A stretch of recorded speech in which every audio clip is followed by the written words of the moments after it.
So I'm sat here today with my friend David. We're on White Sands Beach in the beautiful Chang. And I'm going to be asking David a few questions today about his life here. He's a bit of a long timer from Yorkshire in the UK. And how long ago did you move here permanently? You say you've been coming for quite a long time, but how long permanently on the island? Well, we used to come for a short visit, generally after Christmas and New Year, to just to chill out after doing travelling and everything. We always came to this place and fell in love with it. It was a place to relax. But it's been 10 years this year. 10 years, yeah. 10 years this year, and I moved when I was 50. I retired when I was 50, and I'm 60 this year, and so it's been a 10-year stretch here. And as I mentioned, you're from Yorkshire. So what made you want to leave the UK in the end? Did you always plan that for your retirement, or is it something that came up last minute? It was never planned. It was just travelling. When I retired, got made retired, redundant and retired, I was financially secure, and my plan was to travel actually around the world. Yeah. And I came and I thought, well, this time I can spend a bit more time on Chang. So I thought I'll spend another month here, about another month here, then I'll set off doing my travel in South America and travel around and sporting events, cricket in Australia and everywhere, and just travel around everywhere. But my month here has lasted 10 years. Yeah. Married, 7 cats, 2 dogs, no kids, a business, apartments, and thing is, but it's actually been the best thing that's ever happened. You knew you didn't want to be in the UK, you knew you wanted to be out the UK for the retirement, whether it be travelling around the world or wherever? No, it was nothing was planned. Yeah. It was like, my son's got a company back in the UK, my plan was to go and work with my son's company. Oh, really? And just came for an extended vacation, because I've worked for like 35 years at the same industry. What did you do? I worked underground. Oh, yeah? Yes, I worked underground for 35 years. And my plan was, we could always just have 4 weeks holidays maximum every year, 4 or 5 weeks. So this time I thought, right, a proper vacation, we can actually just book a one-way ticket. Right. And then see how things go on. And I was planning to come for maybe 2 or 3 months this time and then go back. And it just extended and extended. And first I went back and worked for my son's company a bit and tried it a bit, and then realised that I didn't really have to, because it's cost of living here, and the pension I got when I retired, you can't spend it here. So we were the last coal miners, the deep coal miners, Kellingley, yeah. We closed it, was all on the BBC and everything, we got interviewed, everything before we went, the big circus when it closed it all. But I went that dropped on pretty lucky, because I hit 50. Yeah. So we got 91% of his pension. So it ended up with now in England, back in the UK, you probably have to get a second, a job if you're with that kind. But over here, it's impossible to spend it every day. Yeah. Your pension, it's impossible. To spend it on what?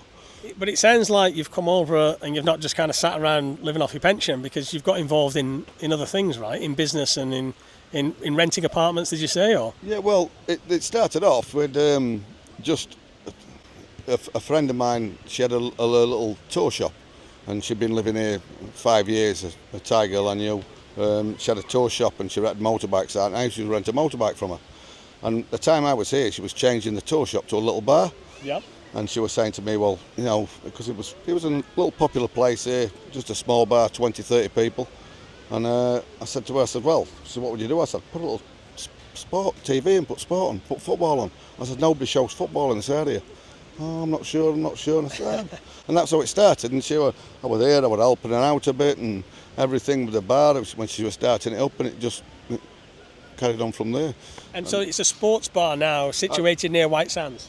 Well, no, we had this little bar here, just 100 yards from here, and it was a very popular little bar, which we got to know a lot of people. I ended up actually, in a relationship with a girl that run the bar, and it became a very, very popular bar. Right. But it was rented. Okay. And then, so they took it all back after COVID. After COVID they knocked them all down. They said they were changing them around. So after we'd had it for about 8 years, great popular little bar. We made a lot of friends from all around the world with it. But then we moved, and I said, well, we're done then, we're retired, we'll just retire. But she said no, she wants to be doing something. She wants to be busy, yeah? Yeah, and there were a lot of people all around the world didn't want the bar to close or anything. But then we found a bigger bar with apartments and everything further up in the middle of White Sands. On White Sands? Yeah, it's in the middle and that it's a proper bar. Yeah. And we ended up purchasing that and buying it. Right. So we owned it now, so we've got a base. And what's it called, your place? It's still the same, Jung Bar. That's the name of Jung my Jung wife. Bar. Yeah, the name of the wife. Still sports bar. I've got a big sports TV and everything like so. All the sport. Leeds United last night got promoted. Like so, you've got me at a good time here. You involved in the business a lot, or is it quite laid back? Are your staff run it and stuff? And Yeah, is it stressful? It's not stressful at all. No, it's because but I've got a lot of friends that come from all around the world, and there is that part where you've got to be there. You know, if you know, and there is that where, and even your locals, all the guys that live on the island, want to see you. When it goes quiet, they'll come to see you. But it is a good. If you didn't have something like this or something to do, it would get pretty boring on here. You think so? Yeah. Yeah. You can come and lay on the beach all day if you want to do, or you can go so many bike rides and everything, or go for a beer here or a beer there. There's not a great lot to do, which is quite nice actually. So you have to have for me, you have to have a base, and our base is there where the sport's on and the people just come in and see if you're there.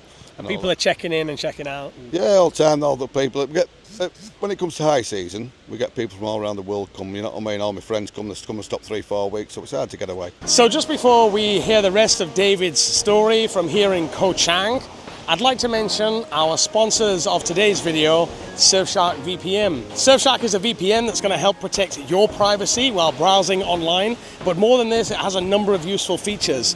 If you're anything like me and you travel a lot and connect to many different Wi-Fis in cafes, hotels and restaurants, you will want to know that your connection is private, and Surfshark comes with a free alert system that lets you know if your connection has been compromised. More than this, here in Thailand I obviously have access to Netflix, but sometimes the libraries can run a little thin and I'd like to access some different platforms from around the world.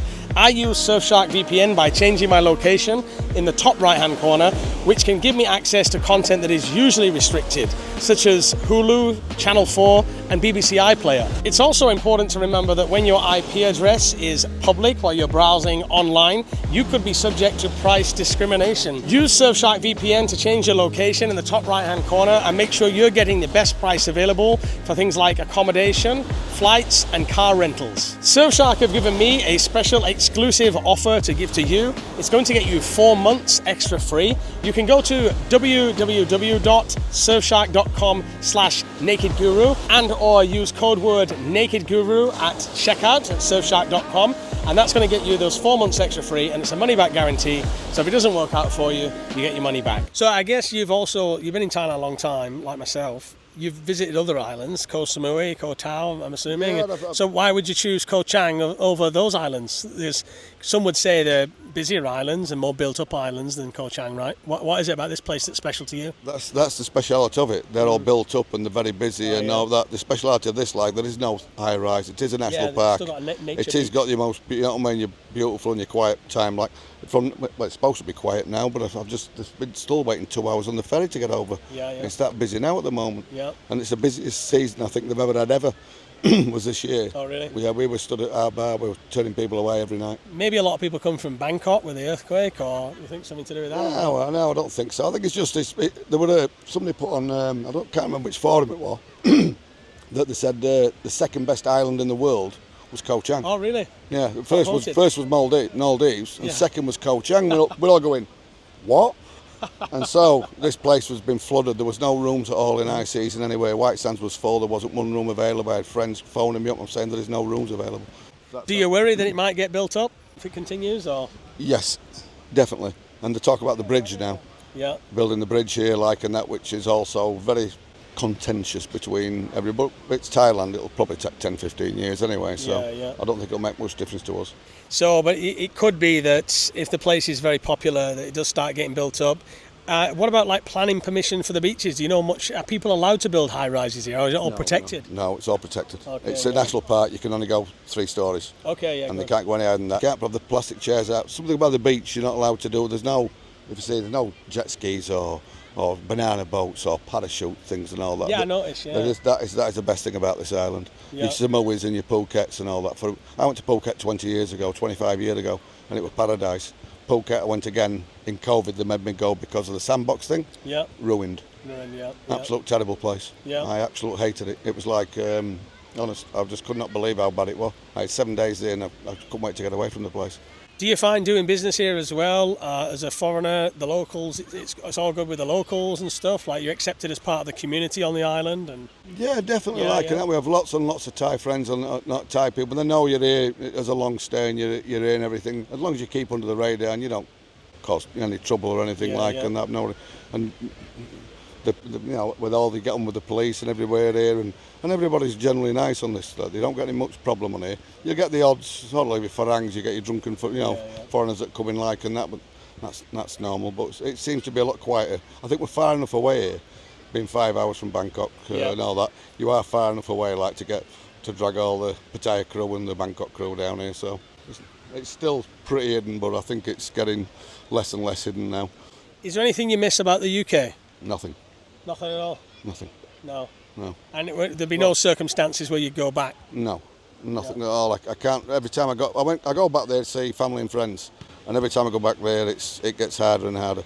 You're watching, you're clock watching now, and that when you're there, because really, it's what is there to do back there? It's just the weather, everything about it, the price of everything, and the people and the moaning about everything and all this. And it gets hard. We're good at that wherever we are. Yeah, no, we're like that moaning, but you seem to get it a lot more back there with everybody. And then everybody, I've got friends asking me all the time, oh, you managed to do this. I didn't manage to do anything. It just happened. Things just happen, don't they? I was just going travelling. My plans were do this, do that, but I got here, and the longer I stayed here, I realised, I got to know the locals, the expats that live here, and that we play cricket on the other side of the island. You know what I mean? We've got a big cricket following. We all play on the beach. And it's really, really, if you want to just get away from it all, this is the place to come, you see. And what about general kind of costs of living on the island? I've noticed prices go up in the past, it's been, 10, 15 years I've been coming to this island. In fact, it was the first place that I ever came when I first arrived in Thailand 15 years ago. And I guess the accommodation prices have definitely gone up since that time. But how do you find kind of general costs of living? Do you find it expensive to live here? Do you have anything to compare it to with other places in Thailand that you've lived? And what would you say, like, for a retiree coming here that wasn't doing business, would be a good round number to expect to spend every month? Of course, it depends on lifestyle too, right? Yeah, it depends on lifestyle, definitely. But you can. I've got friends that live here that have no business. They actually just moved here, retired here, and they're not on big pensions. You know what I mean? They've got the government pension or whatever. That is like, or a private pension, which is one guy's €200 a week. And they live here and they get the rent 10,000 a month and the electric, all the bills. And he said, well, that's it, that's the full bills, that's all they pay out. And then the rest of it, obviously they don't eat it in places which are expensive, you see, like the expensive restaurants. Yeah, it's a mix, isn't it? It's like it depends on your lifestyle, of course. I've seen some people able to do 20,000, 25,000 baht a month. Some people say they couldn't live on anything less than 100,000 a month. Yeah, that's exactly. Yeah. So I've got friends here. Like I live on next to nothing. It's very hard for me to spend money here. All I spend my money is on going away golfing. And trips away. Yeah. Well, I'm actually here. It's not looking after what you spend. You get some fantastic food here for 70 baht for your moo crops and the great Thai restaurants here that cost nothing. Yeah. You have a noodle soup for your lunchtime, and that. And there's nothing better than that. And do you eat at your gaff as well? No, we don't do food. Oh, you don't do food? It's just a sports bar. We do beer, that's all. I'm too lazy to do food anyway. But we have a restaurant next door to us, Kapow. Yeah. And so it's just next door with your fried rice and your seafoods and everything and that. It's cheap. And do you live in the bar or do you have your own apartment place? Above the bar? Okay. But we also have a place at the back for the 19 cats and the 7 dogs, what we have as well. What we've acquired along the way. Yeah, but we have an apartment straight above the bar, and it's not noisy. It's like no, it's not noisy. It's quiet and it's a lovely area. It's a nice area and that. It's in the middle of White Sands. It's a really nice spot, and that. It's a good bar to be. It's a good place to live. And do you think you'll stay there long term, or would you build a house somewhere on the island in future? Or? No, I wouldn't build anywhere. The apartment's good enough. It's a big, nice apartment where we live. I would actually. I'm looking at a second home on the mainland, and that's because to get here, to get to the mainland, it's like you said, we have to stop a night. You know what I mean? If you go in there to Chancery, if you go somewhere in the Chancery where the golf course is in on the mainland, there's quite a few of us on the island, expats, who are looking now We've been here a long time, looking at second homes in Canterbury. Really? Canterbury's a Thai town. Yeah. And it's because it's cheap over there. And... It's cheap. The choice. You've got a big central, and from there you can get to Bangkok to Pattaya in 2 hours, 3 hours. You know, you can get from there as a base. You can get anywhere around there. Yeah. They've got golf courses, driving ranges. And that there isn't nothing here like that. You know. Yeah. As golf has not improved for the last 4 years because we just go straight out every 2 weeks and play. Yeah. You know, there's not much amenities here to do stuff. But when you're on the mainland, you actually have got a. So all the most friends at the moment are looking at second homes in Canterbury. Getting second homes there. Yeah, right, and getting something closer to the golf courses, closer to Pattaya, closer to Bangkok. Close to everything, everything there. Close to airports, everything and that. And Canterbury itself is a fantastic Thai town. There's not many foreigners there at all. It's all Thai. And there's restaurants galore and a big central place and shopping where you can do And you've kind of touched on it, but about the expat community here, it sounds like I know a few of you come here most nights, right? So you'd say for someone looking to retire in Thailand, if they were to choose Koh Chang, would you say there's a good expat community? Is it a little bit cliquey? Sometimes it can be, you don't want to invite newbies into the group. It's absolutely understandable as well. Everybody likes who they know, don't they? And so, what would you say is the expat community is like here on Koh Chang? It's we've been called a cliquey because you get that, but with my bar, a lot of people direct people to come to my bar. Yeah. Because they say it's like a locals bar where people go and the expats turn up and everybody comes here and the sport on you see so people come into the bar and they come back all the time, and you get people. I got a guy come in last night. Never met him before, and he sat there and he went. Exactly the same. He says, something I could, do what you do when you ask me for a living here and all that. And I said, listen, mate, if you've got some income, don't come here and expect to open a bar. You know what I mean? I'm going to make my money from a bar and I'm going to do this. I says, mate, there's a lot of people that's come and done this and saying I'm going to open a bar. I don't need to make big money, just enough to keep me going. It doesn't work like that. You've got to keep it going, right? You're right, they say. I've always had an income, you see, so I'm separate from the bar. The wife takes all the money from the bar. Yeah. No, but that's how it is. You see, for me, you've got to have your own income. If you have things rented out back in England or stuff like that, but a steady income and that, then you could actually, no problem living here. It's not a problem to live here. You can spend money here if you want to spend a lot of money every day. It's up to you. You see, you go to the bars with the girls and everything and that. You can spend as much as you want. Yeah. But you can also live a life here which is very nice. And I know how much the expenditure back in England is, how much people have to pay out every week, with water rates, tax rate, income, all this, council tax, and all this, what you got to pay out back home, and the electrics and the gas, and that compared to here, it's a no-brainer. Any of it, it's like you can't believe. Like my friend who I was telling you about was only on €200 a week pension, but he pays his full bills is £10,000 a month. Living the dream. That's €250 a month. That's all. He's in the sun. Got good food. Yeah, and also. You look at your air quality here and everything like that, and your quality of life here, and everything here is for me, it's not even, it's a no-brainer. You've said the good points of the island stuff. Can you think of any negative points or any dark side of the island or things that maybe you weren't expecting, and there's some things that can be a little bit tedious sometimes? Is there anything like that for you? Yeah, there's the people on the motorbikes. What do you call it? You get a lot of deaths here because people come here and they drink and they drive on bikes and they come for the first time, and then you get the young kids that fly up and down the bikes at 100 mile an hour. Now these, it's up and down this main road as well where people are walking across the road, and you see them flying by at 100 miles an hour, and we see them come off a road, and then every other week there's a death of some foreign guys come because having a drink, and then that's the main problem on the island. So it's really that common, yeah? That's all over Thailand. That's everywhere, and every resort and every what they call it, that you're going to get the thing with them. I don't know what you can do about it. Well, in particular, you got the hills here as well, right? Which are probably a bit of an issue, yeah. Yeah, but that's actually it's up and down the resort areas. If people are going out and riding that way, then they know what they're doing. If they're going to, because it's not easy to ride all the way around the island. Well, you can't ride all the way around, but with the bikes and that. But if you're taking the bikes out for the day, then you must know what you're doing. So that kind of place, it's just like when on the flying about 100 mile an hour and that when they've had a drink. That's always a problem here. Yeah. And how do you police it? Well, how do they police it and that where you stick speed bumps up everywhere like and that, or speed cameras. It's never going to work, is it? Yeah. And that's always going to be a problem. Like you get kids that are 14, 15 year olds going 100 mile an hour up and down roads. For somebody that has never really spent a long time in Thailand, maybe they come for a couple of weeks or whatnot, but they were thinking about to retire here, what advice would you have somebody starting out that was not had spent like a year at a time here? Because it's a little bit different when you're spending a year here to spending a couple of weeks here on a holiday, right? Well, that's a really good point. Is that like it's holiday mode and being living mode. You know, if you're still on holiday mode where you're going out drinking every afternoon and every night and partying every time like and that and 7 nights a week, you're not going to last. Yeah. You're not going to last. If you got it where if you have it like you stop in for a week, you have your Netflix on, or you go to a gym, or you do exercise, or take some hobbies up like or walking or everything, and at a weekend go out for a drink and watch the footballs like you normally would be back at home, like that kind of thing. That could work. Yeah. You know what I mean? Because, do you think it's the number one pitfall, that one? yes.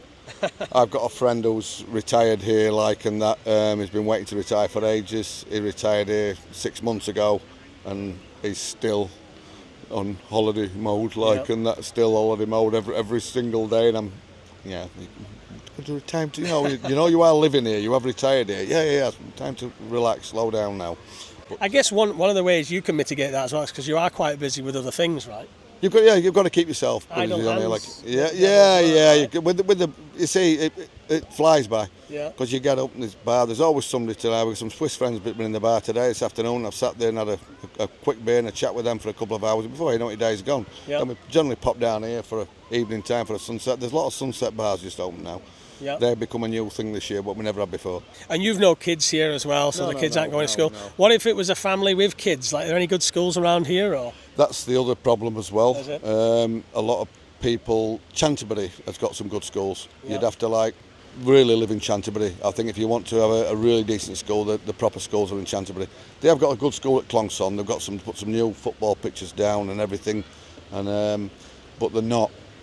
If you want your kid to go to a good school, it's got to be on mainland. Yeah. You can't get a good school. You're not going to get a good school on the island. Yeah. And that is a big. They're supposed to make it up in an international school here, but that's not happened. No.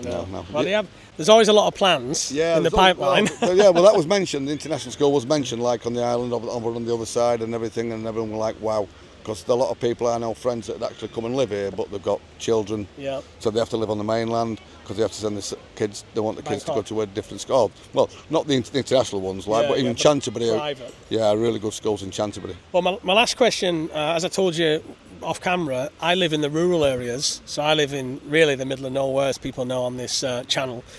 Your missus is also from a rural area, you mentioned, and why not choose there for retirement? Like, what are your thoughts on living that kind of lifestyle? It's for you, it's not for you? Or? The rural areas? Yeah. Living out in, I'm in Buriram, but I think you mentioned that your missus has got, her hometown is where?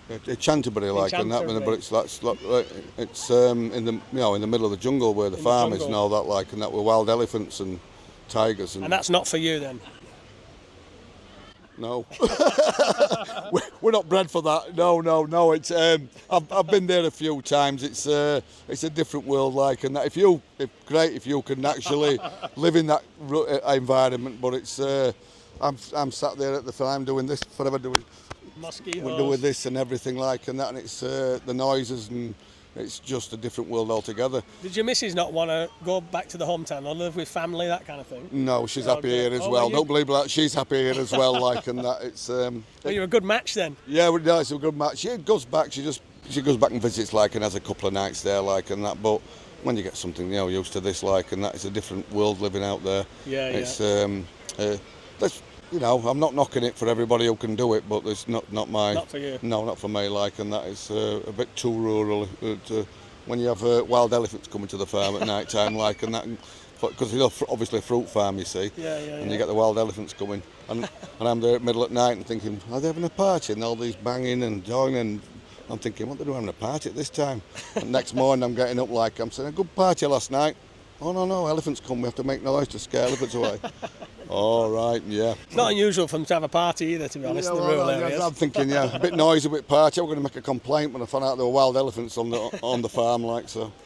Well, Dave, I tell you, I talked to a lot of people that have retired and are living here in Thailand. You seem very genuinely happy with your retirement or your semi-retirement and with the island of Koh Chang. You seem like you're really content with it. Yeah, I've got friends and family, lots of friends and family still in England, like and that, and I, obviously still go back and see them as much. But I tell them, and it's why you not come see us? Come and see me. Come and see this. Yeah. Come and see, what it's, this, and I'm not knocking England at all, like and that. I'm still, I'm English and expat, and I'm still a patriot for England and everything, and everything. When people tell me I'm English and all that, but compared to this kind of life. And it is, good thing about here is there's no stress, no worries. You're not all you're thinking about is what you're having for lunch. Yeah. And what's happening next. When's your next golf trip? No, that's all you're thinking. Back home in England, there were 100 things. I'll do this, going to all that. What's that? And it's just it takes all that away from it. Yeah. That's the really the difference is where all that goes out your head, where you've no panics or worries or anything like that, and that's the main thing. And if you want to, for people that's actually thinking to come and wanting to, do something, it's not that hard to do either. It's not, I couldn't do the people say I couldn't do that, I couldn't go over there, the food, the heat is the main one I hear. Yeah, but you actually get used to that. You see how hot it's been today, and you get used to that. And we have to go play golf in this heat, like, and that, and you got your poor caddies are there with fans on us and everything, like. But it's just the heat. But you've only got it for this kind, when you get the rain comes, it'll cool it down a bit, and it is hot. There's no doubt about it. It does get hot. It's a small price to pay, isn't it? Yeah. Well, that's all you get, sometimes. like, and that when you get to October and through till like April. It's 8 to 8, it's perfect, and you get blue skies for 6 months. Yeah. Can you do that in England? I went back last year, I went in June and July, and it rained every day. Yeah. It rained every day for June and July, and I was just like, unbelievable. And that was June and July last year in England. I couldn't believe it myself. I was thinking, great, I came back for 8 weeks, and it rained every single day. Well, thanks for chatting with me, David, and sharing your story. I appreciate it. That's no problem. I enjoyed it, mate. It's okay. And if you're in Koh Chang, you can check out David's place. It's called Jum Jum Bar, and we're actually staying here at 15 Palms. It was the owner of the place that introduced David and I as well, so big thanks to him. And we're actually staying in this place, really nice. So thanks a lot for checking in with us today, guys, and thanks again to David for sharing his story.